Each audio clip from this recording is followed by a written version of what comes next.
Good day. This is Dimitri Lascaris coming to you from Montreal, Canada for Reason to Resist on December 8th, 2025. Today, we're pleased to be joined again by Laith Marouf, the Executive Director of Free Palestine TV.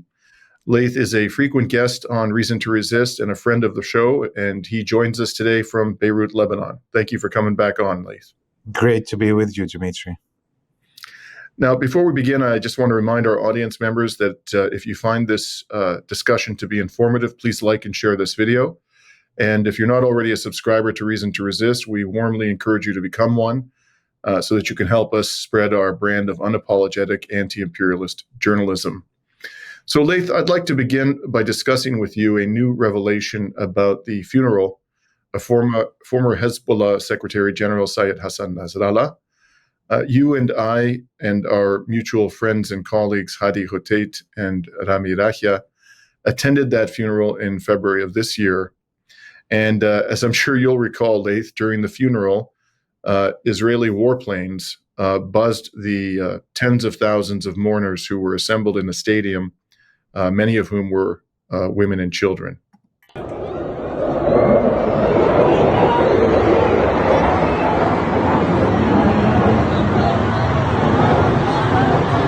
Now, last week, Laith, Tamir Morag, an Israeli reporter on Israel's Channel 14 News, revealed that in the days leading up to the funeral, U.S. diplomat Morgan Ortagus urged the genocidal Israeli regime to bomb the funeral. And here's what this character, Morag, had to say on Israeli Channel 14. בדרך כלל עוסקת בתיק לבנון, זה התיק שלה, היא גם מאוד מאוד תוקפנית כלפי חיזבאללה, שמבחינתנו זה כמובן חיובי. אני חושב שהיום אפשר לספר שלקראת ההלוויה של נסראללה היא הגיעה לכאן לישראל, ובדיונים בישראל היא הייתה זו שהציעה לתקוף את האצטדיון על מנת לחסל בכירי חיזבאללה במהלך הלוויה, ובסופו של דבר בישראל החליטו לא לעשות את זה. So, according to Morag, on the eve of Syed Nasrallah's funeral, this lunatic Ortagus urged the genocidal regime to bomb the stadium. And for some reason, the Israeli entity decided not to do it. This so-called diplomat, Morgan Ortagus, who urged Israelis to commit this atrocity, is not an inexperienced diplomat. Before serving in her current role as Deputy United States Special Envoy to the Middle East, she served as a spokesperson for the U.S. State Department, and that was during the Biden administration. Now, Laith, since Israel's genocide began, we've been told repeatedly by the corporate media that the U.S. government has restrained Israel. But in this instance, it very much appears that the U.S. government wanted Israel to be even more criminal and aggressive than it was willing to be, because ultimately Israel did not bomb the stadium. Curious as to your take on all of this, Laith. I mean, obviously, myself, you, most probably everybody that was in that stadium had the worry in their mind that the Zionists are going to bomb the funeral. We all thought of it before going that day, even before these jets showed up. And everybody that was there took that risk willingly, knowing that our enemy is the most vicious enemy in human history. The Zionists and the empire behind them have been responsible for killing tens of millions of people, if not hundreds of millions of people, if we want to consider the history of the 600 years of genocide in the Americas. So, America has killed millions of innocent civilians. The Zionists themselves have targeted civilians throughout this genocide and throughout the 70 somewhat years of the existence of this temporary colony. So it wasn't something out of the blue or would have been surprising if it happened. I think I personally said my last testaments, in Islam before walking into that stadium. And I kissed my kids goodbye before going that day, thinking that there's a big probability that we will be killed that day. So I don't see it as surprising. it was actually surprising that they just buzzed us and didn't kill us that day. And they did buzz us twice, if you remember. It wasn't only one time.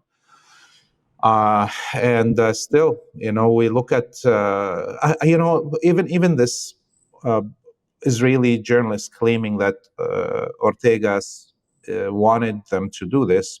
I could doubt that also. It could be that it's just, trying to one up each other. Who's more human? Who's more the chosen people? Who's more the righteous between them as Americans and Israelis? So, and Israelis lie as they breathe. There's no written extract of this meeting, and we haven't heard Ortega's comment on this journalist. So I will take it with a grain of salt, but I'll take it also as an indication of the fact that it was on their mind to genocide 100,000 people in the stadium and around it, and to kill democratically elected officials. That was on their mind because they are vicious, monsters. You can't even call them animals. The animals are better than Zionists. Yeah. Well, on the assumption that this report is true, would you agree with me that it's highly unlikely that Ortegas would have urged the Israelis to do this without direction from the White House? You think that that's, Yeah, for sure. Look, there's, let's be very honest. It's not different teams. This is the same team, the defensive line, the mid line, the offensive line of the same team. Nothing is going to happen without the big kahuna Orange Emperor knowing about it, nor the thug fascist on the street Netanyahu is not going to know. All of them are in on it. They probably also sleep with the same set of kidnapped, trafficked children on the Epstein Island. They all slept with the same, and raped the same children. So no, they wear the same underwear in a way. Yeah, we'll come back to Epstein Island in just a few minutes. Staying on the subject of Ortegas, earlier this year, she gave an interview to Lebanese media in which she said the following about Hezbollah. The onus is upon the LAF and upon the Lebanese government to disarm Hezbollah completely in the south. I think it's really important to note that we've had a change in administration. We've had a change in policy in Washington. We are the Trump administration. We're not the Biden administration. Just for those who don't know, LAF is not meant in a comedic sense. She's referring to LAF, the Lebanese Armed Forces. Now, around the same time that Ortegas gave this interview, Lebanese media published a photo of the psychopath cuddling a rocket. And there she is, the former Fox News talking head with her favorite weapon of death. Within last week, I believe it was, Laith, this character, Ortegas, met with Lebanese President Joseph Aoun. And it's my understanding that the day after that meeting, Israel bombed Lebanon mercilessly again. What do you believe happened at that meeting, and why, in your view, did Israel bomb Lebanon mercilessly right after it happened? Yeah, it's the same day, actually. They began, the minute the meeting was over that night, they began bombarding the south of Lebanon. You look at what she's holding, it's a phallus symbol. Clearly, she's, fits in that plastic woman Barbie phallic symbol reality that the West is now promoting as womanhood. It was a indication by the Zionists of what they will do with or without the disarmament of Hezbollah. They will continue to bombard civilian locations. They will continue to act as if they are above all laws and all considerations and all agreements.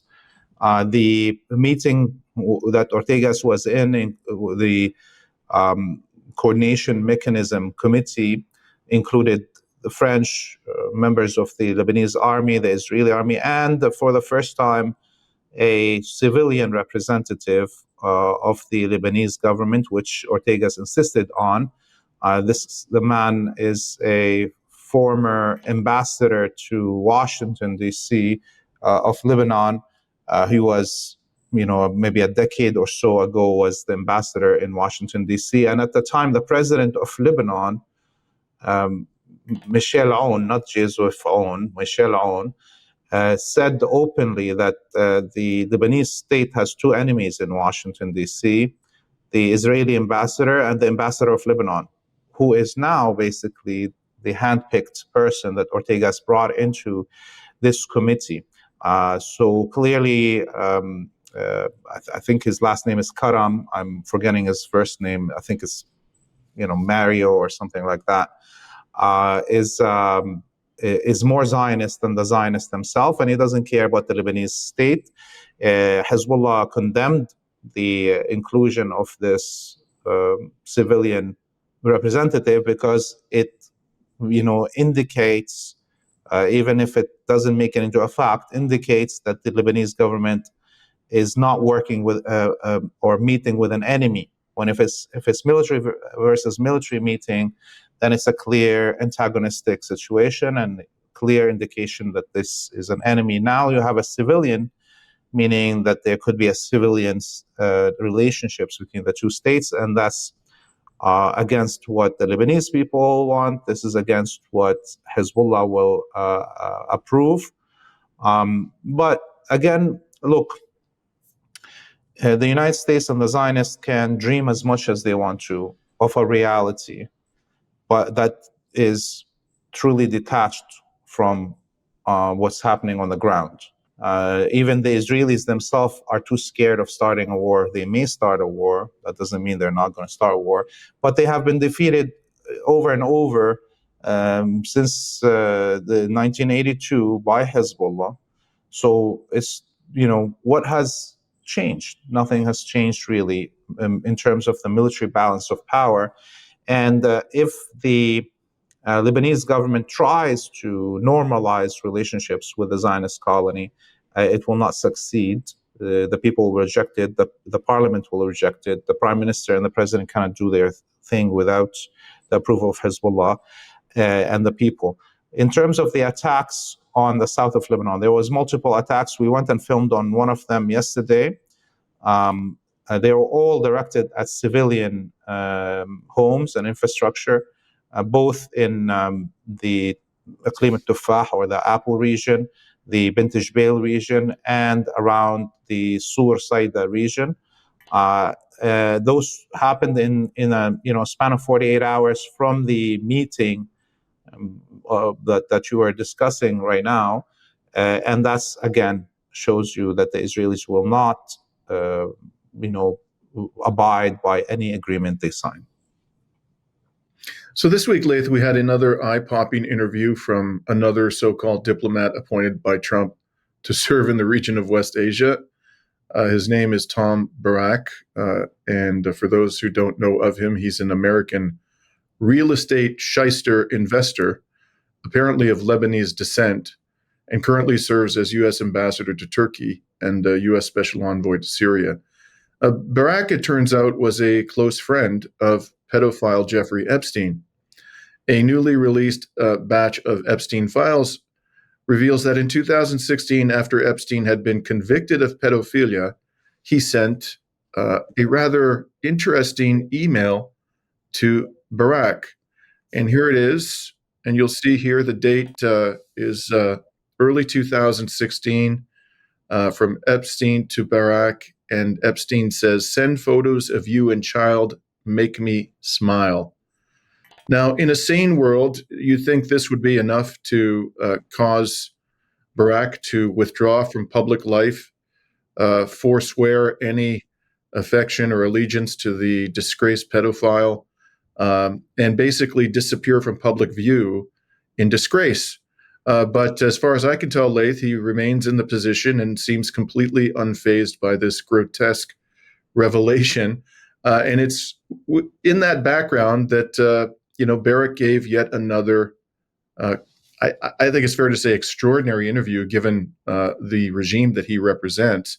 And in it, he said the following. It wasn't America. What President Trump did to step in that 12-day war ending, was historic. It was amazing. But for him then to be imputed with regime change, we've had 2 regime changes in Iran already. Neither one worked. So I think wisely leaving this to the region to solve. Why did Israel not want to finish the job? I don't think the story is over. You're on chapter 5. We have another 5 chapters to go. So, Laith, this pedophile lover, Barak, what do you make of his claim that the Trump administration is not into regime change? Yeah, I mean, look, words are irrelevant to the imperialists and the Zionists today. They just string them together and use code words and euphemisms all the time. And sometimes they're like, oh, we're against regime change. And then they openly say, we're going to regime change Venezuela. And so it's just whatever it sounds good at the moment, they'll say it. And this is probably what's confusing most of the audiences around the world. Even American citizens don't know what the hell their American government is doing because of this flip-flopping and the abuse of language. They're raping language, honestly, okay? So when he talks about regime change in Iran, he was talking about, of course, the coup in the middle of World War II, that when Iran was a neutral country and the Soviets and the British in a joint operation did a coup and appointed the Shah to get the oil of Iran flowing to the Allies. And then the second coup against Prime Minister Mossadegh when he was elected in the 1950s. And again, the issue is access to oil. And in both situations, it's true, the Iranian peoples still resisted and fought until they had a different outcome finally in 1979. So the Iranian peoples, even if you end up having a coup in Iran or a regime change operation, will find a way to take back their country. And this is true also for people, for the region as a whole here. Barak, in I don't know if it's in the same interview, but just 2 days ago, was saying that Syria and Lebanon have to be merged again because of the Syria is a great civilization, which is, again, another half-truth. He's saying half-truth. He's saying things that everybody wants to do here for the last 100 years and have been denied by the imperialists. So why would suddenly they want to allow Lebanon and Syria to merge after 100 years of blocking it from happening? It's because they want HTS to control Lebanon and to kill the Shia and to surrender to Israel. So it's not going to be a great civilization if HTS is in charge of this unification of Greater Syria. So again, we see how there's abuse of language. Always the intent of the words are the opposite of what they sound like. Since you raised the subject of HTS, I wanted to ask you about this news. A few days ago, Foreign Minister of Canada, Anita Anand, who, by the way, used to be a law professor at the law school from which I graduated, the University of Toronto, and has utterly disgraced herself by inventing all manner of justification for Canada's ongoing support of the genocidal Israeli entity. She announced that the Canadian government had removed HTS from its list of terrorist entities under the Canada Criminal Code. You can see this is the news release issued by Global Affairs Canada on December 5th. And she says in her statement, these decisions were not taken lightly. The safety and security of Canadians will remain paramount for the government of Canada. And then she adds, these measures are in line with recent decisions taken by our allies, including the United Kingdom and the United States, and follows the efforts by the Syrian transitional government to advance Syria's stability, build an inclusive and secure future for its citizens, and work alongside global partners, blah, blah, blah, blah. Laith, please tell our audience, just give them a flavor of what HTS is, what it has done, and I invite you to comment on this decision by the Canadian government. Yeah, HTS is obviously a genocidal death militia, death squad. It is operated by the CIA, the Mossad, the Saudi intelligence, and CSIS, the Canadian intelligence, has been involved directly in the genocide that unfolded in Syria over the last 15 years. We know CSIS, the Canadian intelligence, was moving even the child brides for HTS and ISIS across Europe into northern Syria during the Idlib Emirate or Principality time. So it's not a surprise that the Canadian government would now finally, reveal that it was in bed with HTS all of this time. Pity, of course, the Syrian people. The HTS never was a threat to Canada or Canadian citizens. I remember seeing members of the Muslim Brotherhood and Wahhabi cult in Canada holding events in the early years of the war on Syria in 2012, 2014, 2016 even. In Montreal, I, in my own eyes, would see them being hosted, these events, with members of Parliament of Canada. Much of the refugees, quote unquote, that were given citizenship in Canada, Syrian refugees, were handpicked by HTS, the Muslim Brotherhood, and Canadian intelligence CSIS. So in fact, we may find the children and the second and third wives of these HTS fighters are actually Canadian citizens and sitting in Montreal or Toronto or Winnipeg or what have you. So this is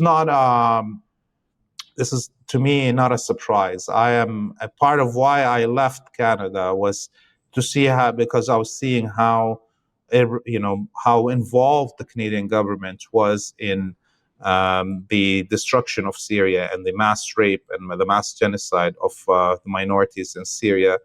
Now we also know that all the Christian holy sites outside Damascus in Malula and Saydnaya are emptied of the Christians, and the Canadian government didn't care.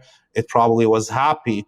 This is part of the whole effort to change the reality on the ground in the Arabic world, to empty it of its Christian and Jewish heritage, to make it that the West can claim that it speaks on behalf of Christianity. All of what I'm trying to say here is that HTS is a death squad that is operated directly by intelligence services like the Canadian intelligence. Right. And just to put a finer point on it, I've put up on the screen there a press release issued by the United Nations. This was about 5 years ago, in which it accused HTS of spreading terror by indiscriminately shelling densely populated civilian areas which were held at that time by the Syrian government. And Commission Chair Paulo Pinheiro stated, this is a UN official, quote, "It is completely abhorrent that after more than 9 years, civilians continue to be indiscriminately attacked or even targeted while going about their daily lives." So just, you understand that this is a position which the United Nations itself has taken with respect to HTS. Staying on the subject of Syria, Laith, shortly after we last interviewed you, which was about 12 days ago, the genocidal Israeli entity revealed that 6 of its terrorists masquerading as soldiers had been wounded, apparently 3 critically, in the area of Beit Jin, which I understand is a suburb of Damascus or close to Damascus in southern Syria, after which the Israeli entity shelled civilian areas and killed people in Beit Jin. Can you tell us what you understand happened there and what this development signifies in terms of the stability of the al-Jolani regime? Yeah, what I understand happened is that this fighter opened, created an ambush for a group of Israeli soldiers entering the Beit Shin village. They've been entering much of these villages in the south of Syria, between Damascus and the Golan Heights. Willy-nilly, they feel safe. HTS usually withdraws whenever they are given signal that these Israeli troops are coming, and the villagers are left by themselves. So this villager decided that he's had enough. He made an ambush for a Humvee, and he opened fire on them.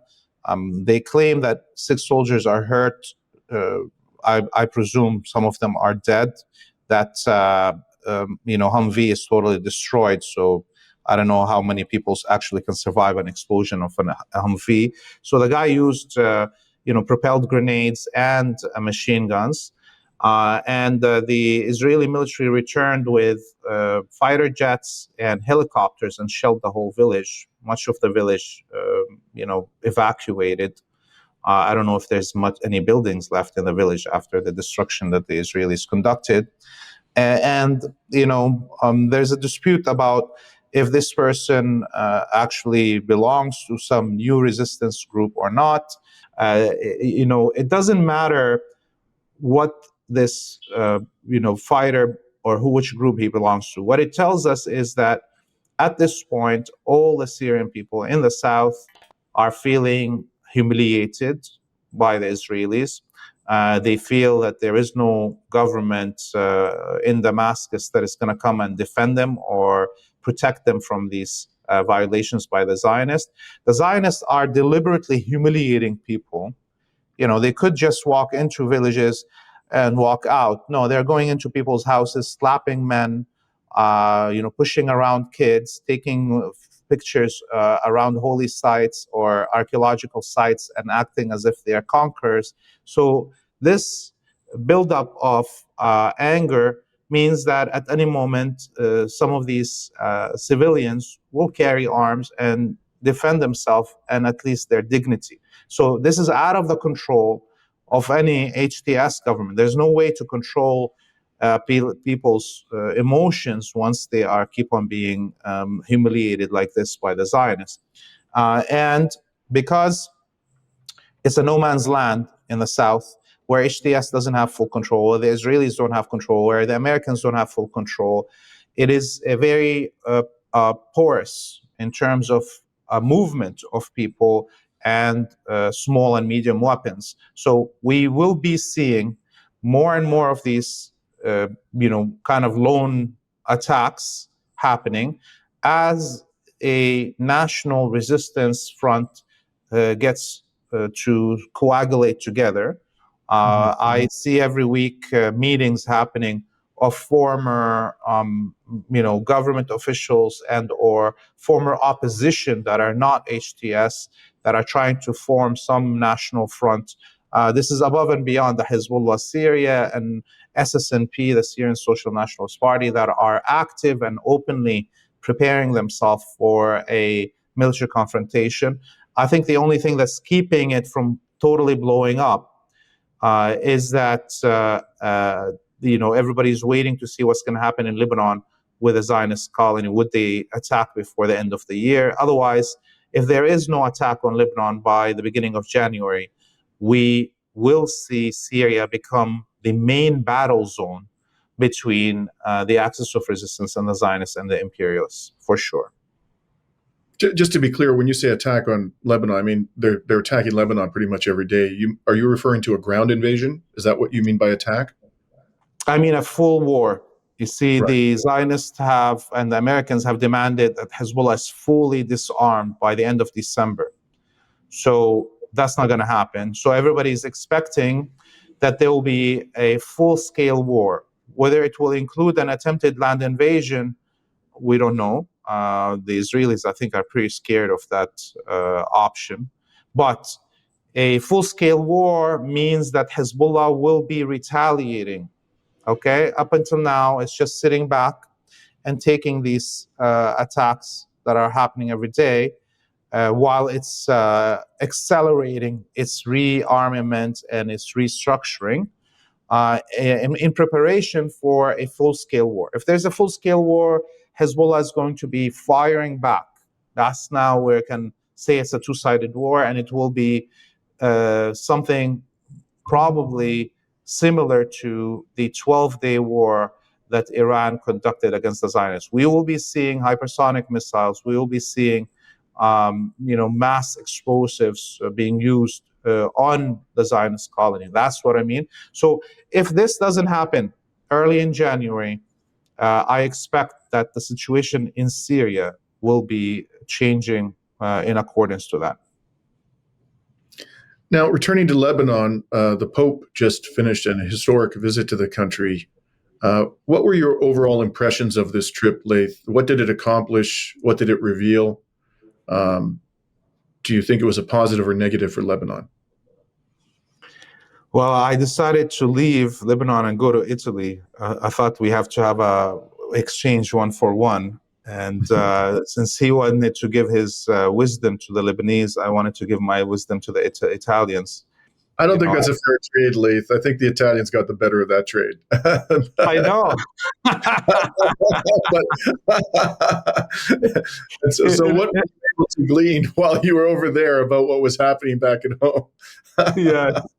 Yes. So it was actually really funny because I was invited at the NDU, Notre Dame University here in Lebanon. It's a Christian university, and it hosts a chair for the dioceses of culture in the Vatican.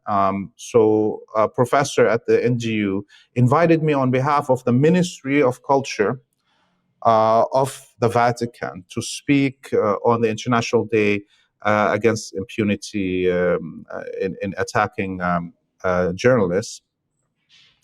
And I ended up flying that same day to Italy, and the Pope arriving also on the same day. So it was kind of, I don't know how it happened, but this is sometimes life gives you indications of what you need to do. But yeah, so the Pope arrived. He wanted to go to the south of Lebanon.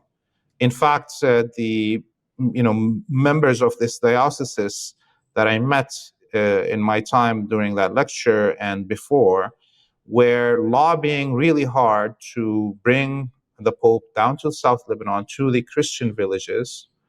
And the Prime Minister, Nawaf Shalom, I call him Nawaf Shalom instead of Nawaf Salam, he vetoed the traveling of the Pope to the south of Lebanon. So there was a fight within the Christian community against the Prime Minister for this. And so we saw, Hezbollah and the Shia community, by the way, come out to welcome the Pope. And the Pope decided as a, kind of an FU to Nawaf Shalom to drive his convoy going to the presidential palace through the Dahi, through the southern suburb, which is not the direct road between the airport and the presidential palace. And there was a lot of the scouts of the Shia, clubs out in the streets, carrying pictures of the Pope, carrying pictures of Sayyid Hassan Nasrallah. And that was all broadcasted live on the Vatican television and the local televisions. So there was a clear fight between the Prime Minister and the Pope, and the Christian community and the Shia community got even closer to each other because of the stupidity of Nawaf Shalom. Having said that, in the end, there was an interview that the Pope did. There was a letter, an official letter from Hezbollah delivered to the Pope. And I think Al Jazeera asked him about that letter. He refused to discuss the content of the letter or his opinions on it. But he said, I believe Hezbollah should lay down their arms and find a negotiated settlement. It must have not only hurt the Christian organizers of this papal visit who wanted to show the destruction of Christian sites and Christian villages in the south of Lebanon, in areas that Hezbollah didn't operate, never carried arms in their territory, and they were never used those areas to defend the country. So they must have hurt them first and foremost. And of course, it disappointed all the Lebanese people as a whole. The Pope, if he was going to not say something good, and in Arabic we say, if you can't say something good, stay quiet. Okay, so this is the lesson that the Pope should have learned. There's a lot of people that claim, of course, that he was a Trump appointment, being the first American Pope from Chicago, that he's kind of the balance to the Pope before him, who was much more pro-Palestinian and pro-Christians in the Arabic world. When we last interviewed you, this was just a few days before the Pope arrived in Lebanon, you expressed the view that Hezbollah, which more or less vowed retaliation for the killing last month of its chief of staff, his name is Haytham Ali Tabatabai. I hope I didn't mispronounce that. You expressed the view that they would wait until after the Pope's visit was complete. Now that it is complete, do you anticipate that there is going to be a meaningful retaliation in the days, weeks ahead? Yes, and of course, all of that will be coinciding with the deadline at the end of December for the handing over or disarmament of Hezbollah. So I don't know if Hezbollah will, take advantage of this and do a first strike. We'll see. Again, I'm not inside their military or understand their the considerations that they have for their activities. But we are definitely at the edge now of either Hezbollah initiating something or the Zionists initiating something. Those threats by Ortegas and Barak are not just hot air, and they are, drunk on blood, and they want more blood. So I don't know if Hezbollah will initiate it, but definitely there's a big chance that they will. Right. Yeah, and I omitted to mention this. Maybe I don't have to, but that clip we showed of Barak, he said, when he said there's only been 5 chapters of the story told of, Israel attacking Iran, and there's 5 more chapters, he essentially said Israel is going to attack Iran again. And for what purpose it's going to do that if the Trump regime is not interested in regime change is a question that, Barak failed to answer predictably. In any case, I'd like to conclude our discussion by focusing on conditions, developments in the Gaza Strip. And the first thing I want to ask you about, Laith, is this character. A few days ago, the Israelis revealed that their most notorious Palestinian collaborator, Yasser Abu Shabab, had been killed in Gaza. And this was an image that was released by the Resistance on the Resistance News Network. As you can see at the bottom, it says the Resistance Securities and Adea Force in Gaza publishes, quote, "As we told you, Israel will not protect you following the force's killing of Zionist-backed militia leader Yasser Abu Shabab and his deputy Ghassan al-Dahini." And by the way, in the course of my looking into this person, Abu Shabab, I discovered that members of his family in the Gaza Strip had renounced him and stated unequivocally that they had no objection to the resistance dealing with them in whatever manner they felt appropriate. What have you been able to glean about the circumstances of this traitor's death, Laith? Yeah, I mean, there's the story that the Zionists are pushing around, claiming that, it's just a gang war about money. Somebody else in one of the other gangs that they are funding killed him. And there is the story that the resistance is saying that they, created an ambush for him and killed him and his deputy. So, pick and choose whichever, but the outcome is the same. The outcome is the same, that if you are a collaborator, treasonous collaborator, working with the enemies of your people, your end is not going to be happy. It's definitely either the people will kill you and or your masters will abandon you once you have reached the limit of your usefulness. And clearly, he had reached the limit of his usefulness. The Israelis could see that his gang and the other ISIS and Wahhabi death squad gangs that they're operating are unable to confront Hamas directly, and they're only having to stay in areas that the Zionists occupy in Gaza, meaning they're just a drain on the resources of the Zionists and are unable to achieve military objectives for the Zionists inside Gaza. Their job was initially to steal the aid and to kill people that are come for aid and to try to track any movement of resistance on the ground, and that's done. So either the resistance really killed him or the Israelis killed him and just got rid of him. It doesn't matter.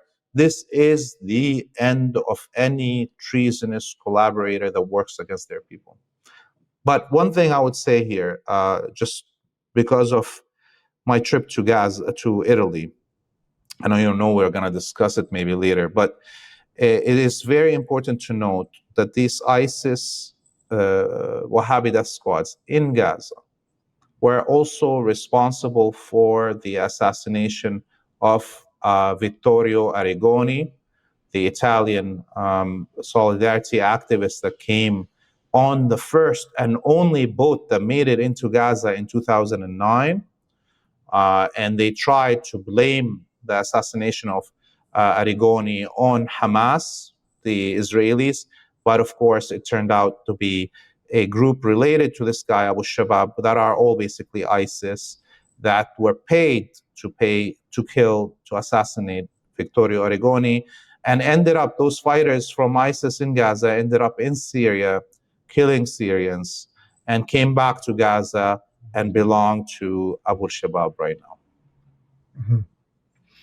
Now, at the same time as what appears to have been an elimination by the resistance of this traitor, a Hamas official, Bassem Naim, came out and said this. He said that the group is ready to discuss freezing or storing its weapons as part of a larger peace deal with the Israeli entity or some kind of a truce. What do you make of this statement by Bassem Naim? Apparently, he made it in an interview to the Associated Press. Well, Hamas has been offering a long-term truce with the Zionists since 2006. Okay, so this has been a repeated offer. Let's have a long-term truce so the people in Gaza can build, can live, can survive a little bit, can have a moment of peace. And the Zionists have been rejecting this since 2006. Year after year, this offer has been on the table. Just like the offer to have a ceasefire came to the Zionists on October 9th. October 7th, October 9th, 2 days after October 7th and the beginning of the Aqsa flood, the Hamas and the Palestinian resistance wanted a ceasefire and an exchange of prisoners of war, because the whole intention was to capture Israeli prisoners of war so you can free the tens of thousands of Palestinians that are rotting in Israeli dungeons. And so there's nothing new about this. People shouldn't take this offer by this Hamas official as if it's like, wow, Hamas wants to lay down its weapons. No. Hamas wants to have a long-term truce, but it's a real truce where the Israelis are not bombarding Gaza every day, as we see right now in the ceasefire, or the previous ceasefires from 2006 until today.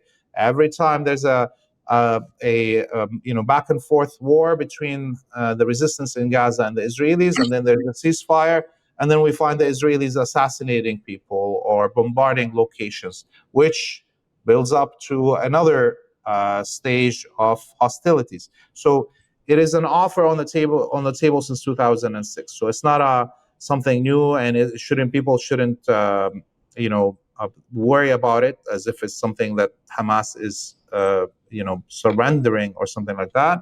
And I don't think the Israelis will agree to it, because they haven't agreed to it since 2006. Right. And to be clear, I didn't see any statement by Bassem Naim that they would actually transfer their weapons over to Israel or some third party. What he said was store or freeze. And it sounded to me like what they're envisioning is that the weapons would be available to them if they felt the need to take up arms again, but that they certainly weren't willing to definitively separate themselves from their weapons. Is that your read as well about the Yeah, offer? it's basically a truce that will be signed, a long-term truce, like a 10-year truce. Everybody will keep their weapons, but nobody's supposed to be using them. And again, it's something that the Israelis will reject. So it's fine to say that, put it on the table. Why not? Because the Israelis are going to reject it anyways. And of course, Hamas will not be handing over its weapons, no matter what. And if Hamas does it, Hamas will not exist, and a new Palestinian resistance will be born. Like when Fatah threw their weapons in 1982 in Beirut, within 2 years, Hamas and Islamic Jihad were born. This is the reality. This is how people's resistance work. The minute a part of the elite gives up on the resistance, another section of society rises up to fulfill the legitimate aspirations of a people. And that's what resistance is about. Now, this, by the way, struck me as a bit of a chess move, Laith. It seems to me that they do understand that the Israelis will never accept this. I mean, even if they actually gave up their weapons and transferred them to Israel itself, they would continue killing Palestinians, and they would probably do it with greater ferocity because they would be less at risk if the Palestinians had no means of defending themselves from their atrocities. And my sense was that what they're trying to do is, by looking to be more reasonable and flexible than the Israelis, they're increasing pressure, trying to increase pressure on the guarantors and mediators of this so-called ceasefire agreement and the U.S. government to actually proceed to the next phase. Now, whether or not this is having any kind of an impact like that, Netanyahu has come out and said that this actually surprised me, that they are close to the second phase of the Gaza peace plan. He does say, in typical mealy-mouthed fashion, that key issues still need to be resolved. But the mere declaration that, they're close to the second phase, which I understand would require a complete withdrawal of Israeli forces from the Gaza Strip, was a bit of a surprise to me. And then I saw this news, which may or may not be related to Netanyahu's suggestion that Israel is open to a second phase. A report coming out of the Israeli Defense Ministry that 80,000 Israeli terrorists, they refer to them, of course, as soldiers, have been treated for psychological disorders since the Gaza war began. And this is coming from Tamar Shimoni, deputy head of the ministry's rehabilitation department. She told Army Radio that the ministry treated about 62,000 psychological cases on the evening of October 7th, just on that one day. And the figure has climbed to roughly 85,000, an increase she described as unprecedented. She said 1/3 of Israeli soldiers face psychological problems linked to the events of October 7th. That's what she's admitting. One wonders whether the number may be much higher than that. Shimoni said a single therapist now handles up to 750 patients, and in some areas even more, making it difficult to reach everyone who needs care quickly. And in November, the Israeli newspaper Yedioth Ahronoth warned of a widespread psychological crisis in Israel, citing rising drug addiction and nearly 2 million people in need of mental health report, including but not limited to a large number of soldiers. So, Laith, it seems to me that maybe Netanyahu is serious about proceeding to the second phase, not because he cares about Palestinians one iota or international law or any agreement that Israel has signed, but because Israel is in an extraordinarily weak position and may really have no better alternative than this. What's your take on Netanyahu's comment about the second phase? Well, first off, we have to agree that to be a Zionist is to have a mental retardedness. Okay, period. Okay, so you have a mental disorder if you're a Zionist, period. Okay, so they're all crazies, they're all insane.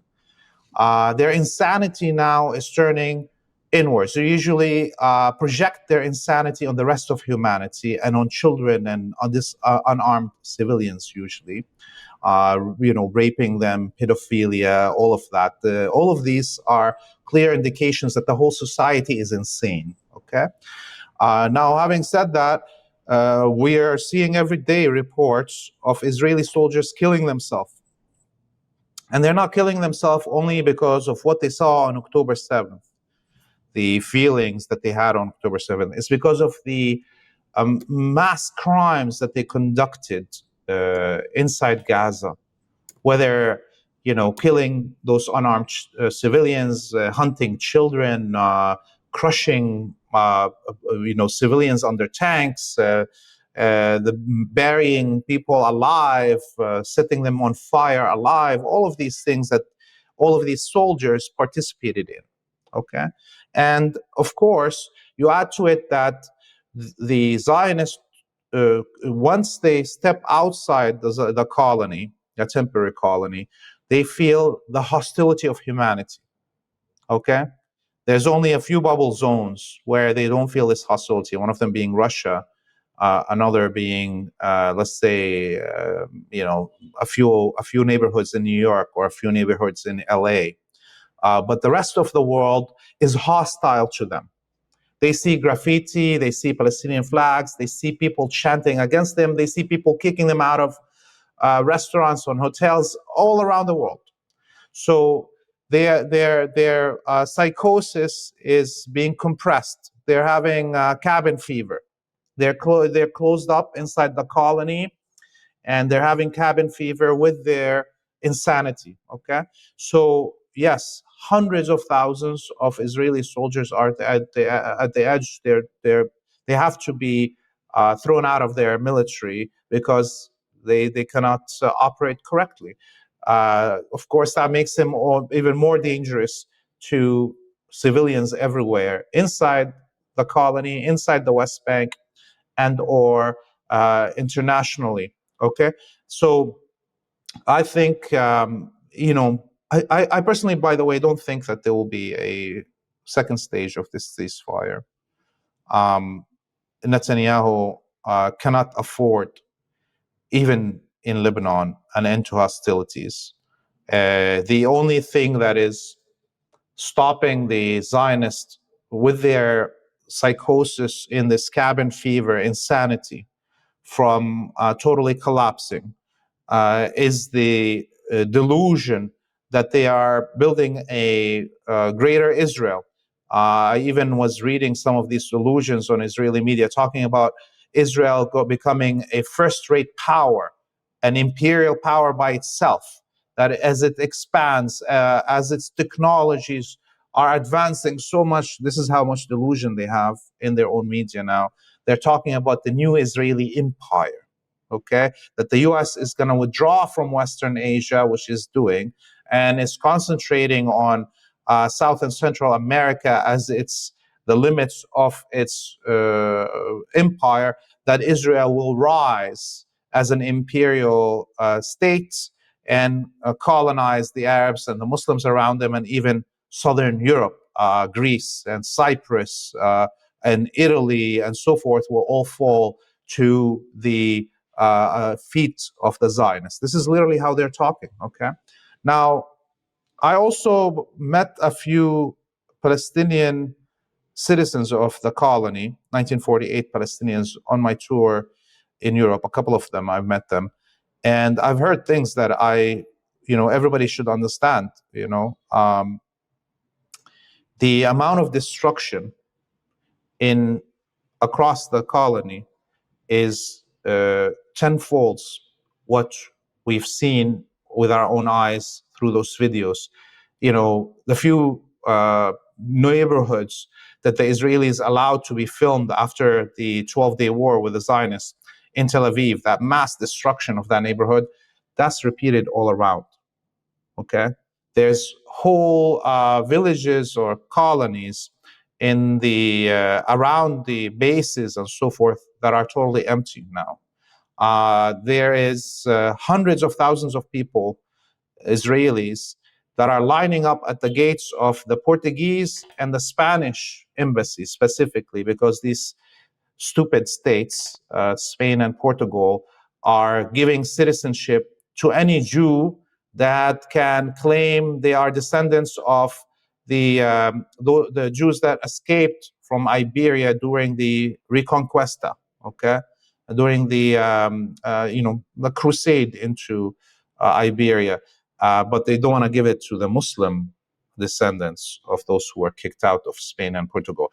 And now you have those hundreds of thousands of Israelis leaving to Portugal and Spain. You have all the ones that are buying land in Cyprus and Greece and creating full colonies with gated, walled communities. And the land is empty, literally. The people that I met, the Palestinians from 1948 territory that I met, are telling me the streets are empty. There's no rush hour anymore. To drive between Jerusalem and Tel Aviv, you're not going to get stuck in traffic anymore. This is the least of what we're seeing. So there's delusions and there's insanity, and it's all compounded with the cabin fever situation stuck inside this colony. I just want to conclude by quoting the words of the most recent soldier to have taken his life, according to Israeli media. I put up on the screen while Laith, you were talking, an image from an article about that. The officer identified as Thomas Edgoskus, who apparently is from Lithuania.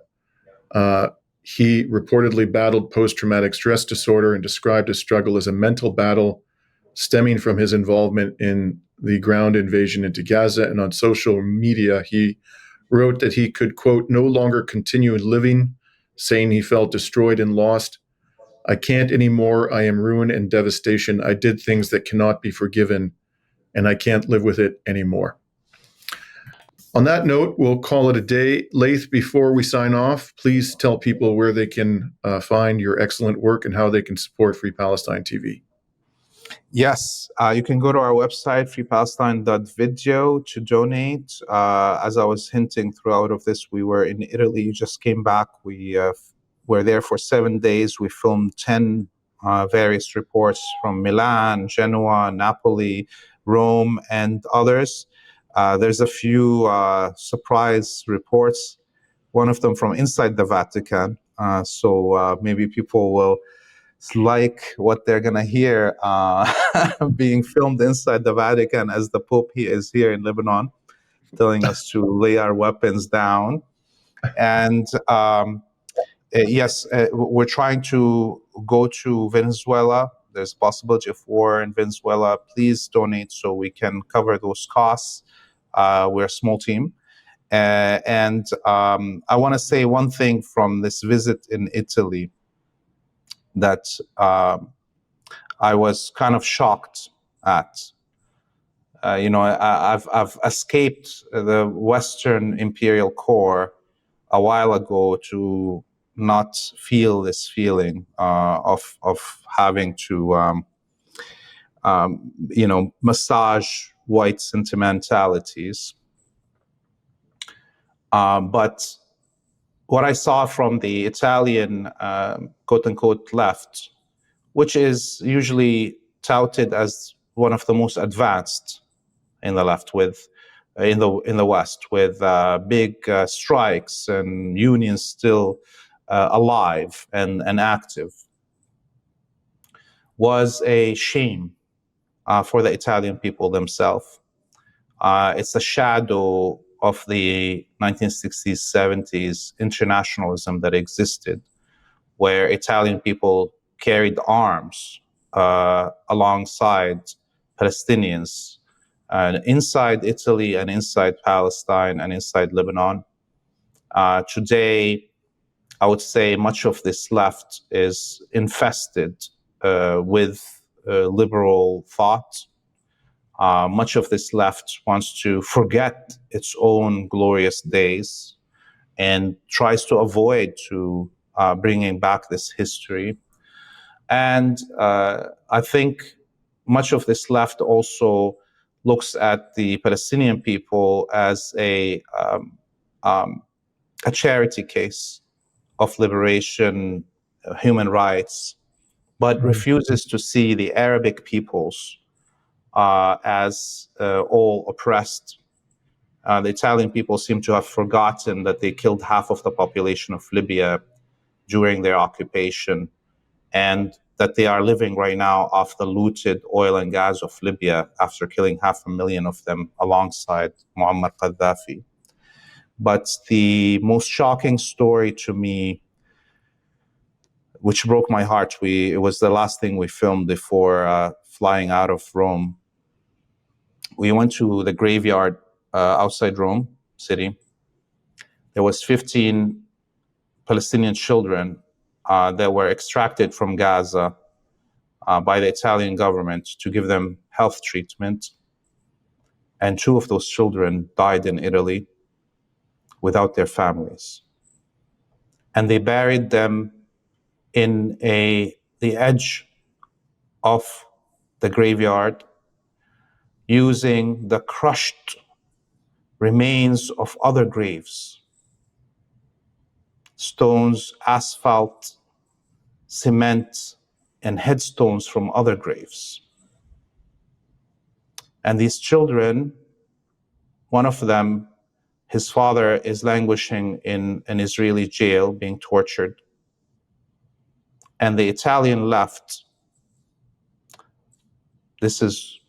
they couldn't come together to create an honorable grave for these children that were brought alone and died alone on their land. I cursed Italy that day. I cursed Italy because this is unacceptable. And I hope people watch the content and can get more of the understanding that I got through this week of travel around the country. And you can go to our website, freepalestine.video, to donate.